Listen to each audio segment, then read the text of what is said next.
A long time ago, in a seaside town far, far away, there was a small boy. Every Saturday afternoon, he would go with his family to visit his grandparents. But one afternoon, something magical happened. He discovered his grandparents had bought a Video Sport Mark II. This unassuming brown box could be plugged into a TV and you could play Pong, using the dials on the satellite controllers. It was revolutionary because at the time television was all about 3 terrestrial channels, and being able to control what was on there and make it interactive was revolutionary. Well, that young boy was me. And in 1982, my parents bought me a Dragon 32. It started off quite unassumingly, with me typing out programs from the instruction manual, but on a trip to the town centre I noticed that there were some Dragon programs that I could buy, stored on cassette tape. And I bought this one, Escape from Alcatraz, and when I loaded it up I found it was a game. It was fun, although the graphics were very basic. It was also pretty hard, and I played it for hours trying to get much further than the first level. But something has struck a chord with me. And I went on to play games like Buzzard Bait. This was a clone of the arcade hit Joust, but for the Dragon 32, and we used joysticks for it, a single analog stick and a single button. At the same time, I was exploring the code side of things, and I was coding my own programs for the Dragon 32. This led me to a room in a small shop where there was a Commodore 64, and they wanted me to write a program to help with their stock control, which I duly did and got paid for, and I couldn't believe that it was possible to actually get money paid to you for writing code. I went off to university, and after a little bit of time, this is what I bought, a Sinclair Spectrum. I upgraded it fairly soon to the Spectrum Plus, which was really the same thing inside, but just with a better keyboard, and this helped me with my word processing. But I also played some really significant games that went on to influence lots of people, like Jet Set Willy, Manic Miner, and a particular favourite of mine, Chuckie Egg. These were fantastic games, but of course as I left university and entered the world of work, I thought that was it, that my gaming days were over.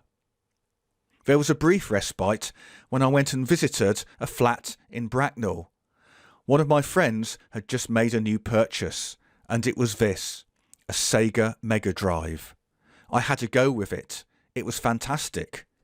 We played Road Rash, and I'd never seen anything like it.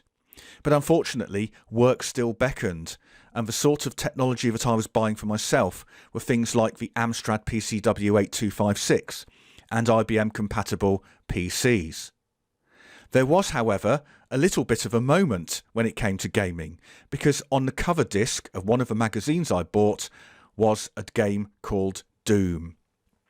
At the time, I had no idea how this was going to influence the games industry. But again, I played it for hours, and with keyboard and mouse, I had never experienced anything like it. Well, something had been happening on the high street while all this had been going on at home. That the games industry had been changing.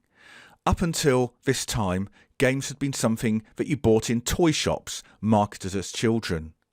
And the Mega Drive signalled a welcome shift to a slightly more mature audience. The PlayStation really cemented this, and I bought a PlayStation in 1995. The game Wipeout introduced me to the joy of the fantastic graphics for the time and playing with its iconic controller. And from that point on, I knew that consoles were going to be the main way that I consumed games. I followed it up with a PlayStation 2. I played with the newcomer to the market, the Xbox, followed by, of course, the iconic Xbox 360. I even bought a Wii, and no, it didn't make me fitter. The PlayStation 3 followed, the PlayStation 4 and 4 Pro, the Xbox One, One S and One X.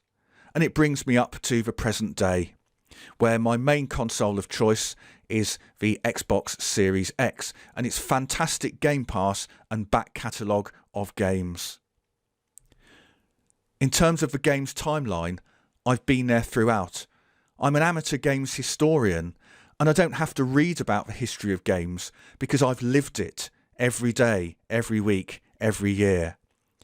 But I'm lucky enough to have been part of that first generation of gamers from the 1970s who have been there as the industry has grown and matured into the golden age of gaming that we find ourselves in now.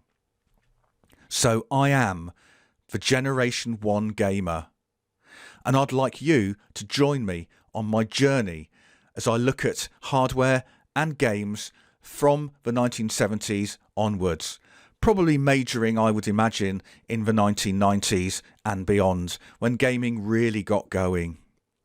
If you'd like to join me in this journey, make sure you subscribe. My videos are going to have plenty of nostalgic detail about the hardware and the software, and about the games that changed everything, and the games that looked as if they were going to change everything and actually did very little. I'm also going to be looking at the games that we have now that might have a lasting influence on the industry. So hit that subscribe button. Make sure you're there with me as I take this momentous journey through video gaming history. Join me.